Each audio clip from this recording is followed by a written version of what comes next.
இப்போ இந்த பதிவு அதனுடைய தொடர் பதிவு தான். இதில் இப்போ கை வந்து எப்படி அட்டாச் பண்ண போகிறோங்கிறது தான் பார்க்க போகிறோம். அதுக்கு முன்னாடி நான் லைனிங் பீஸ்லேயே ஃப்ரண்ட் பக்கம் வரக்கூடிய குழியை வந்து நான் எடுத்துருவேன். இந்த குழியை ஆப்போசிட் சைடாக வச்சுக்கணும். அதுவும் இல்லாமல் குழி வந்து முன் பக்கம்தான் குழி எடுத்த பகுதி வரணும்.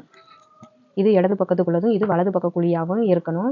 இந்த குழிக்கு கணக்கு பண்ணி தான் நம்ம இந்த லைனிங் பீஸில் அட்டாச் பண்ண போகிறோம். இது இந்த மாதிரி இந்த பக்கமும் அதாவது ஆப்போசிட் சைடு எடுத்து வச்சுக்கணும். அதுக்கப்புறமேட்டு நம்மளுடைய ப்ளவுஸ் பிட்டு இருக்குது இல்லையா, இந்த ப்ளவுஸ் பிட்டுக்கு மேலே இந்த பக்கம் அதாவது இடது பக்கத்துக்குள்ள பீஸையும் அதே மாதிரி அடுத்த ப்ளவுஸ் பிட்டில் நம்மளுடைய வலது பக்கத்துக்குள்ள பீஸையும் எடுத்து வச்சுக்கணும். நான் 1/2 இன்ச்சு தான், இது வந்து லைனிங் ப்ளவுஸ் அப்படிங்கிறதுனால நான் வந்து மடித்து தைக்கிறதுக்காக நான் 1/2 இன்ச்சு தான் தையலுக்கு விட்டுருக்கேன். இப்போ நான் அந்த 1/2 இன்ச்சு தான் இப்போ நான் போட போகிறேன்.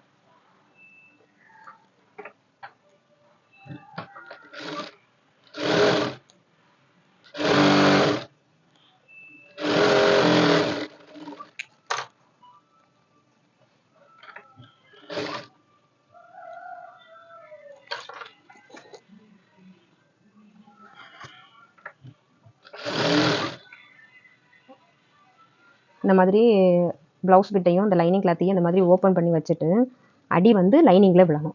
ப்ளவுஸ் பிட்டில் விழக்கூடாது, அடி லைனிங் பீஸில் விழணும்.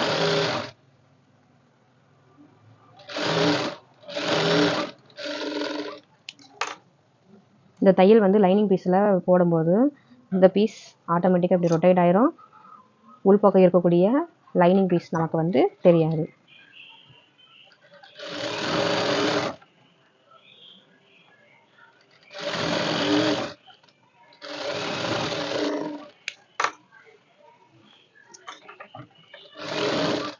அதுக்கு பிறகு இந்த மாதிரி லைனிங் பீஸை நம்ம ப்ளவுஸ் பீஸோட அட்டாச் பண்ணி எடுத்துருங்க.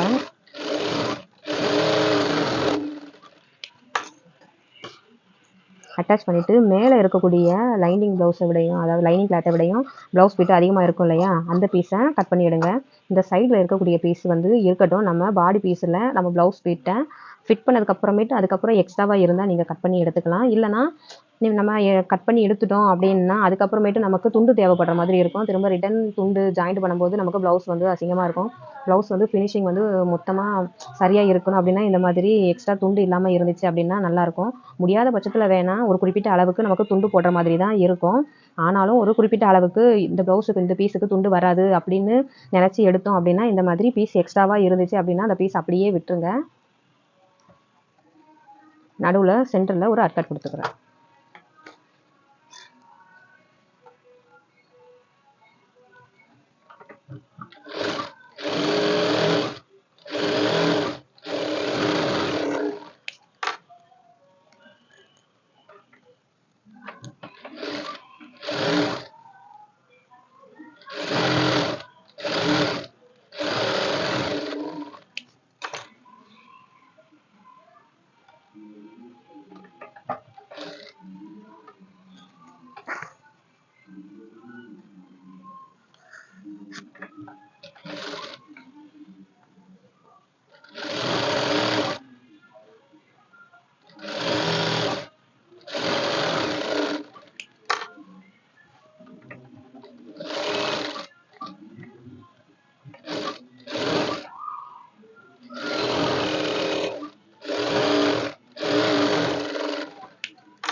இப்போ இந்த ப்ளவுஸ் பீஸை நம்ம லைனிங் பீஸோட அட்டாச் பண்ணியாச்சு. இப்போ பாடி பீஸில் எப்படி ஏற்றணுங்கிறத தான் இப்போ பார்க்க போகிறோம்.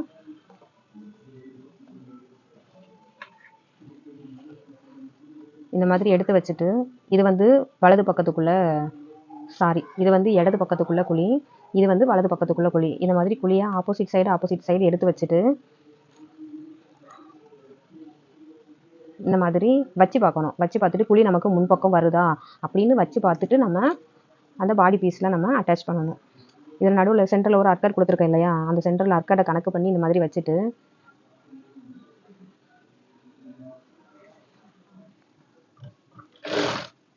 நம்ம 1/2 இன்ச்சு நம்ம தையலுக்கு விட்டுருக்கோம். இந்த 1/2 இன்ச்சை கணக்கு பண்ணி இதில் நீங்கள் தையல் போட்டு விட்டுருங்க.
இப்போ பார்த்தீங்கன்னா கை பீஸு ரெண்டையுமே அட்டாச் பண்ணியாச்சு. இனிமேல் அடுத்த பதிவில் நம்ம ப்ளவுஸை வந்து ஃபினிஷ் பண்ணி முடிச்சிடலாம். தேங்க்யூ.